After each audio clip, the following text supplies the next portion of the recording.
Hello friends, this is political drive और आज की इस ड्राइव में आप सबका बहुत स्वागत है। यार 2-3 दिन से ना तबीयत खराब थी, इसलिए वीडियो बना नहीं पाया। गुजरात में अचानक बारिश हो गई थी तो मेरे को वायरल बहुत हो गया था जबरदस्त। तो नेवर माइंड, आगे बढ़ते हैं।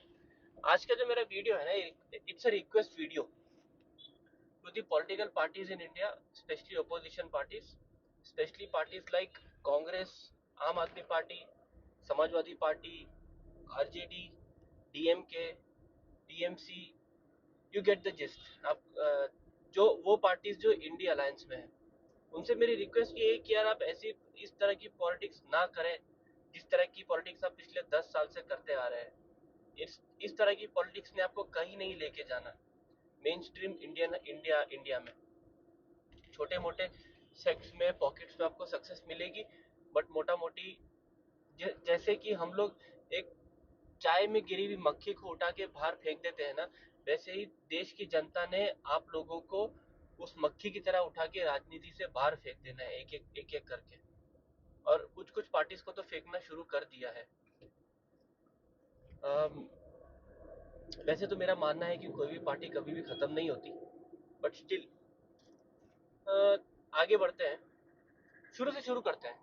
2014 में यूपीए की सरकार गिरी और एनडीए सॉरी 2014 में यूपीए की सरकार गिरी, एनडीए जीती, नरेंद्र मोदी की सरकार बनी।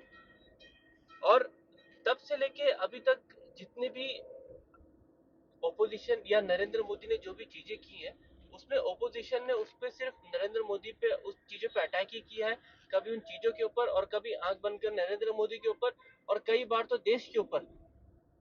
जैसे सबसे पहला फैक्ट, जैसे कि हम डीमोनेटाइजेशन की बात करते हैं, उस टाइम पे पूरे देश को डरा दिया था कि नोटबंदी कर दी है, देश बंद हो गया है, देश की अर्थव्यवस्था बंद हो गई है, सड़क पे चलने वाले स्ट्रीट वेंडर्स उनका क्या होगा, छोटे मोटे जो एमएसएमई वाले हैं उनका क्या होगा, सब बिजनेस बंद कर दिया। सब सब सब सब नेगेटिव बातें और कुछ नहीं।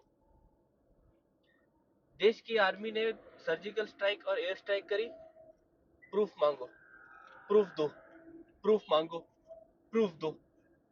पाकिस्तान और इंडियन ओपोजिशन पार्टीज के अगर आप स्टेटमेंट्स पढ़ेंगे ना, तो आप कंफ्यूज हो जाएंगे कि इसमें से पाकिस्तान वालों का स्टेटमेंट कौन सा है और इंडियन ओपोजिशन पार्टीज का स्टेटमेंट कौन सा है। आप नरेंद्र मोदी को कितना भी क्रिटिसाइज करो यार, लेकिन अगर आप देश के एनिमी के और आपके अगर स्टेटमेंट अगर सेम हो गए तो फिर बात ही खत्म हो गई ना। फिर तो आपसे हम क्या ही बात करें। कोविड हुआ, कोविड के टाइम पे पूरी की पूरी ऑपोजिशन जो है घर के अंदर घुस के बैठ गई थी डर के मारे। किसी ने चाइना के अगेंस्ट एक मुंह नहीं खोला, जैसा चाइना तुम्हारा बाप होगा, एक मुंह नहीं खोला। नरेंद्र मोदी के सामने वो चैलेंज कितना बड़ा था। अब मैं आपको एक एग्जांपल देता हूँ। यूरोपियन यूनियन ले लो, ईयू जिसको बोलते हैं, जिसके अंदर 26-27 कंट्रीज है। उन उसकी उसकी टोटल पॉपुलेशन 40-42 करोड़ है, या शायद अब 45 करोड़ के आसपास हो गई रहेगी। यूएस उसमें ऐड कर दो, यूएस की पॉपुलेशन 35 करोड़ है। ऑस्ट्रेलिया ऐड कर लो, अराउंड 3 करोड़ पॉपुलेशन।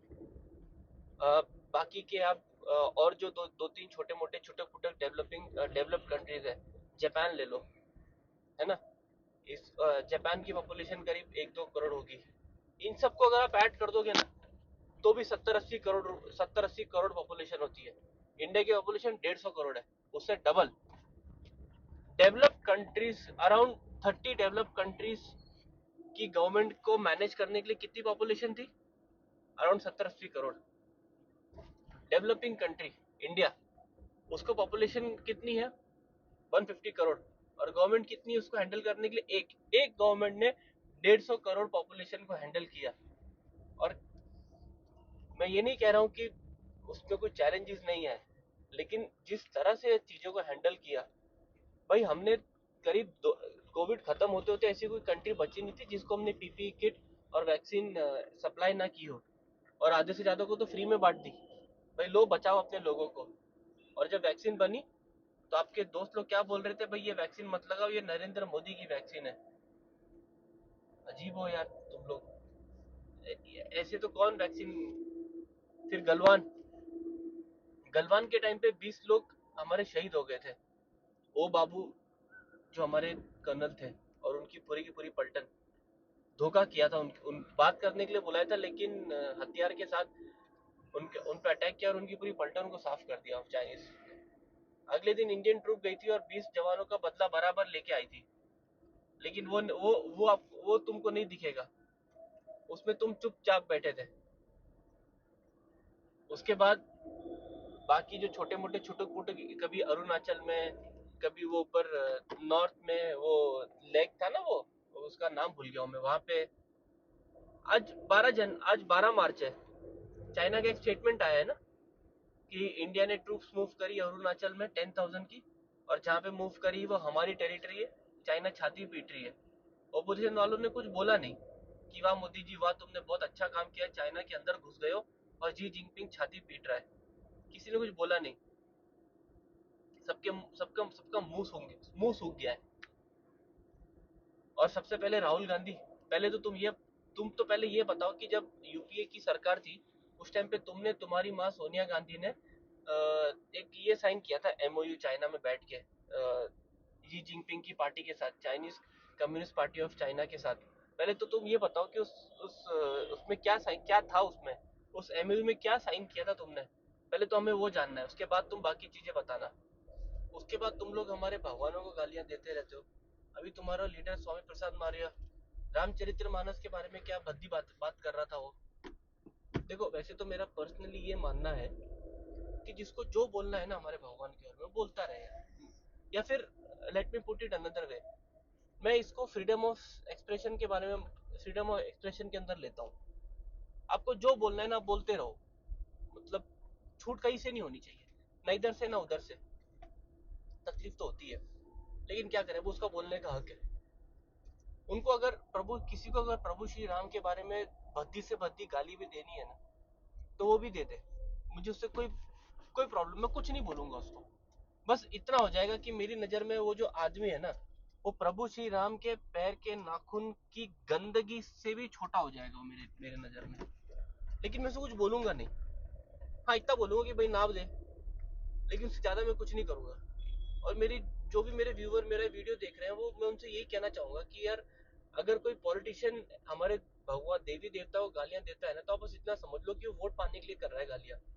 और आप इतने बुद्धिमान तो हो, उनको किसका वोट चाहिए। बस आप जब वोटिंग बूथ में जाओ ना, तो बस याद रखना कि इसने क्या किया था। बस अगली बार अभी जो मेरे जो यूपी के पूर्वांचल एरिया से जो लोग देख रहे हैं, बस आप ध्यान रखिएगा कि जो स्वामी प्रसाद मौर्य है उसने क्या बोला था अभी रामचरितमानस के बारे में। बस आपको वही ध्यान में रख के वोट देना है।